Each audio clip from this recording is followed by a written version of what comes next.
So, with these countrywide rallies that are starting on Wednesday, what kind of response should we expect from the William Samoei Ruto administration?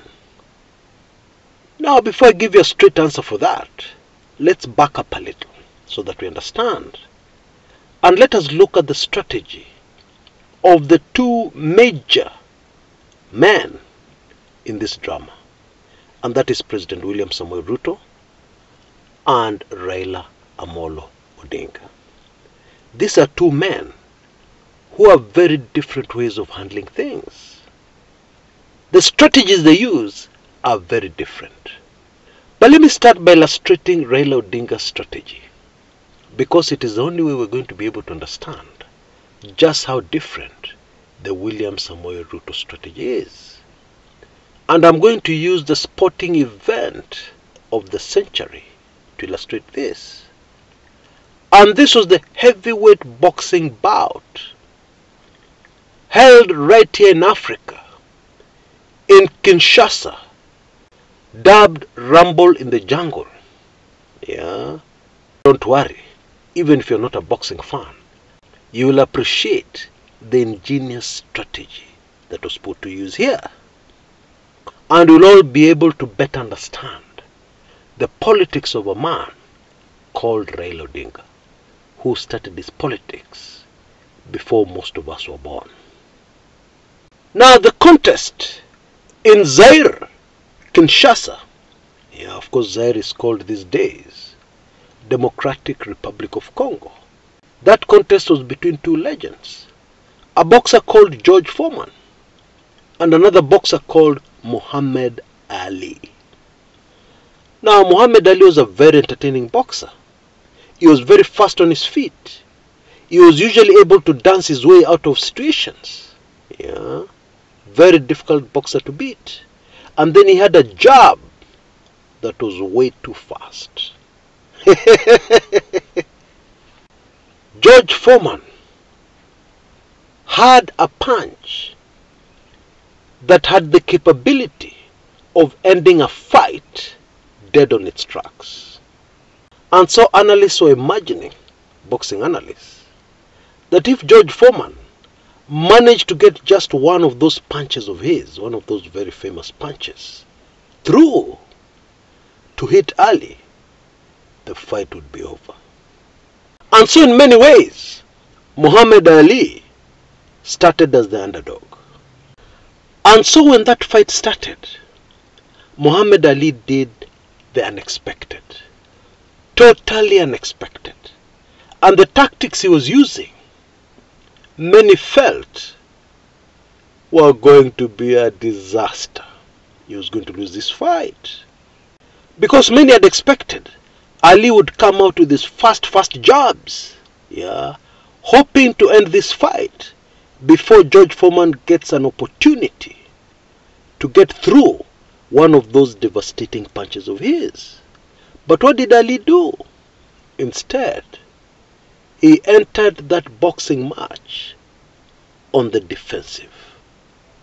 That is suicide, everybody thought. And he spent most of the early rounds dancing out of the way. And he spent most of the early rounds with his arms up, defending himself from some very hard punches from George Foreman. What is Ali doing? If one of those punches gets through, this thing is over. Is he mad? Aye. And this great boxer, probably the greatest boxer the planet has ever seen, kept on doing the same thing. He put up his arms, soaked in all those punches, and George Foreman was desperate to get in that punch to end the fight and win. And when it became too much, as it did on several occasions, Muhammad Ali danced himself out of trouble. Yeah, he was very fast on his feet. 1 second he's trapped in a corner with punches flying in his direction. The next second is behind George Foreman, right at the other end of the boxing ring, the other corner. How did he get there? And the rounds proceeded, and fans were a little disappointed. This was not the action they were expecting. This was boring.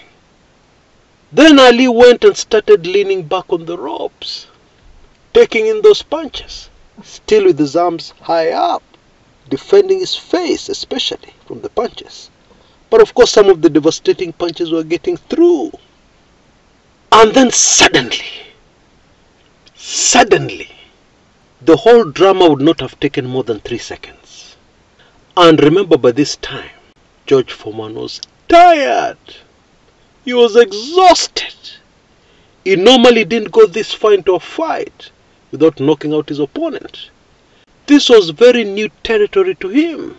They are known to him.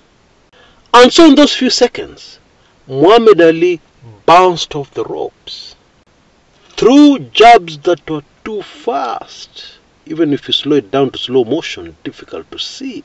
I'm kidding you not. And suddenly the fight had changed. And suddenly, the great Muhammad Ali was on the offensive. And shortly after that, the fight was over. Muhammad Ali had won. He won using a crazy strategy. But the main reason why he won, he did the totally unexpected. Back to Kenyan politics and Raila Odinga. Shortly after this election dramas ended and President William Ruto was sworn in, people expected Raila to do something. I can tell you the government was very prepared for him. Yeah. And whatever he was going to throw at them. But nothing happened. Raila did nothing. At least that's the way it looked. It was Muhammad Ali taking in George Foreman's punches. With his arms raised, he was doing nothing. But that's political suicide, one would say. Many analysts said, Raila kwisha maneno. But Raila knew that the other side would get exhausted. And how did he know this? He knew something.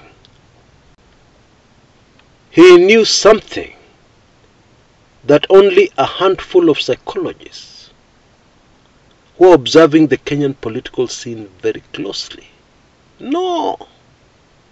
And what is this? It is the fact that the main decision makers in the government currently are suffering from something called narcissistic personality disorder. Chris, what's that? You know, last night, a great supporter of this channel, a very nice lady, called me and we had a discussion. And these are the supporters of this channel that bring tears to my eyes. The people who keep me going. The people who encourage me at my low moments. The people who encourage me when things are not going right. And this nice Kumekucha lady said to me that somebody told her that the most influential advisors in this government, the people who actually give the advice that leads to the decision that is made, are narcissists. And they suffer from narcissistic personality disorder. And I told her, I already have that information. But you're absolutely right.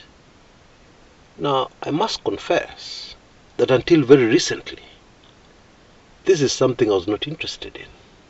It was something boring. Narcissists. Do they even exist? Maybe only in movies, I used to tell myself. And then I discovered that a very close relative on the side of my late wife was a narcissist. Is a narcissist. And then I was able to explain so many things that have happened to me. So many things that happened to my late wife. So many things that happened to us as a family. I was able to explain them so neatly that I got very interested in what exactly is this narcissistic personality disorder. What is it? To explain very briefly in one sentence if possible, these are people who completely lack empathy. they have no feelings at all for any other person except themselves. Even their own children, believe it or not. Even a husband who they're supposed to be in love with, or a wife who they're supposed to be in love with, or a mother, hawana feelings. So why was this an important piece of information? Because with this information, it was very easy to predict what was going to happen in the first few weeks, first few months of the new government. Please note that this thing is a disease. Psychologists recognize it as a disease. It's an ailment. Sio makosa yao. And so Raila Odinga knew that George Foreman's punches are going to come, but very quickly George Foreman is going to get tired.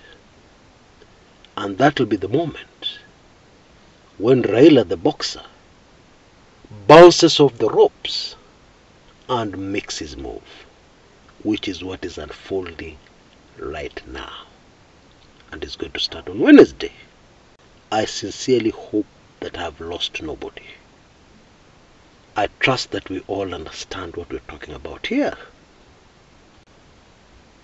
But for avoidance of doubt, this is a match, a political match, that will end quickly going forward. Itaisha haraka sana, and we'll have a winner of this political contest very, very shortly.